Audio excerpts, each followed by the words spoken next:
বলছিলাম রাজ্যে কি চলে।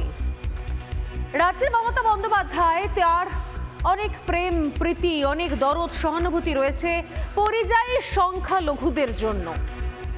কথায় কথায় বাঙালি বলেন, আসলে বাঙালি নয়, আসলে শুধুমাত্র সংখ্যালঘু কেন্দ্রিক এই প্রেম। বাঙালি হিন্দুদের জন্য নয়, কিন্তু যদি হতো তাহলে ধুলিয়ান থেকে শামশেরগঞ্জ থেকে হাওড়া থেকে সন্দেশখালী বিভিন্ন সময় সেই প্রেম ভালোবাসা আমরা দেখতে পেতাম। কথায় বলে শ্রাবণ মাস শিবের মাস। শ্রাবণ মাস মানেই তার সঙ্গে বাঙালি হিন্দুদের আবেগ জড়িয়ে থাকে। শ্রাবণ মাস সেই মাসের সঙ্গে শুধুমাত্র শিব নয়, শিব আরাধনা করার সঙ্গে শক্তি আরাধনাও করতে হয়। আমরা জানি শিব শক্তি আরাধনার কথা। আসলে এ রাজ্যের শাসক দল হিন্দু থেকে শতহস্ত দূরে থাকে, হিন্দু আবেগ হিন্দু বিশ্বাস থেকে শতহস্ত দূরে থাকে বোধহয়। আর সেই জন্য শ্রাবণ মাসে শিব ভক্তদের চূড়ান্ত হেনস্থার শিকার হতে হলো এই রাজ্যে, পশ্চিমবঙ্গে মল্লারপুরে।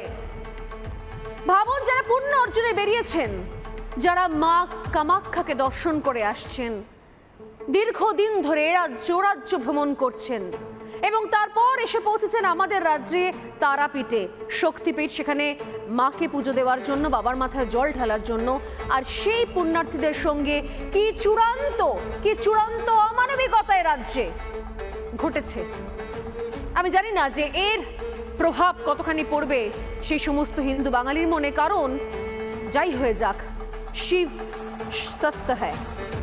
যেভাবে কোথাও শিব ভক্তদের গেরুয়া বসনকে অবমাননা করা হলো এই রাজ্যে, শিব ভক্তদের শিশু থেকে মহিলা নারী পুরুষ নির্বিশেষে 24টা ঘন্টা জল ছাড়া খাবার ছাড়া গরমের মধ্যে এই রাজ্যের মাটিতে হেনস্থার শিকার হলো, তাদের শিকার হতে হলো, হেনস্থার শিকার হতে হলো।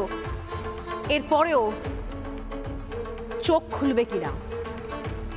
মানুষের চোখ খোলা খুব জরুরি। এটা ঈশ্বরের তৃতীয় নেত্র নয়। মানুষের চোখ যদি মানুষ নিজে ইচ্ছে বন্ধ করে রাখে, তার পরিণাম ভয়ঙ্কর হবে, পরিণামে মহাপ্রলয় হবে, ধ্বংস। তাই এই রাজ্যে এখনো পর্যন্ত যদি হিন্দুরা জেগে ঘুমোয়, তাহলে বুঝতে হবে তারা ধ্বংসের জন্য অপেক্ষা করছে। কেন বলছি? বেশ, এবার আমি আসি আসল কথায়। আজকে শুরু করব মমতা বন্দ্যোপাধ্যায়ের বক্তব্য দিয়ে। মমতা বন্দ্যোপাধ্যায় কি বলছেন? মমতা বন্দ্যোপাধ্যায়ের দুটো বক্তব্য আমি বলবো, যে বক্তব্য থেকে আপনারা বুঝতে পারবেন যা না এর সঙ্গে শিবের বা শিব স্তোত্র বা তাণ্ডবের কোনো সম্পর্ক নেই। আমি একদম মমতা বন্দ্যোপাধ্যায়ের রাজনৈতিক বক্তব্যের কথা বলছি। সেই বক্তব্যগুলো শুনলে বুঝতে পারবেন যে আসলে মমতা বন্দ্যোপাধ্যায় ভোট ব্যাংক নিয়ে চিন্তিত এ রাজ্যে। আর ভোট ব্যাংক মানে সংখ্যালঘু।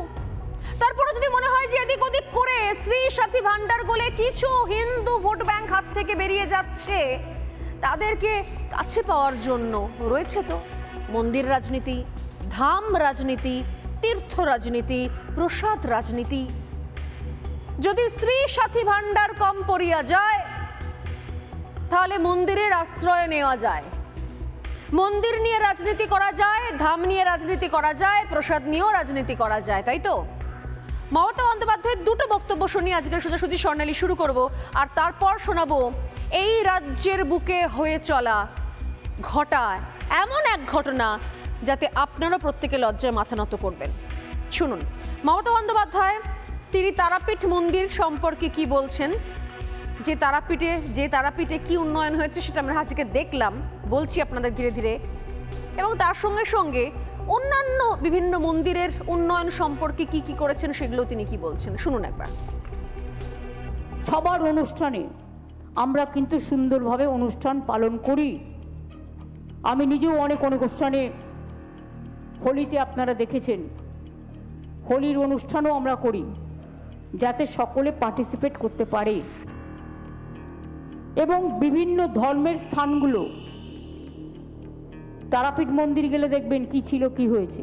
জলপাইগুড়ি শিব মন্দির, জলপেশ শিব মন্দির খুব বিখ্যাত।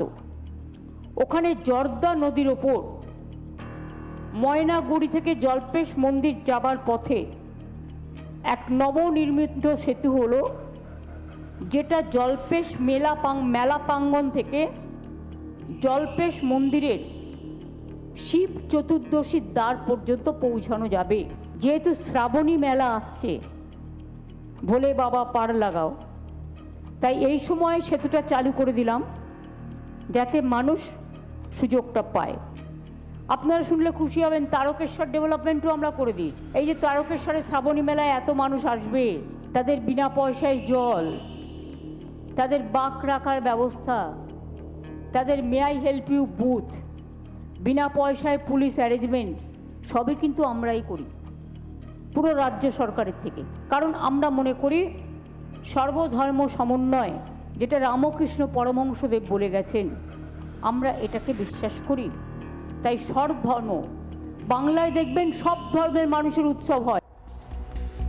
নানা ধরনের কন্টেন্ট দেখার জন্য লাইক করুন, শেয়ার করুন আমাদের ফেসবুক পেজ, সাবস্ক্রাইব করুন আমাদের ইউটিউব চ্যানেল। পাশাপাশি অন্যান্য ব্রেকিং নিউজের জন্য অবশ্যই চোখ রাখুন রিপাবলিক বাংলায়।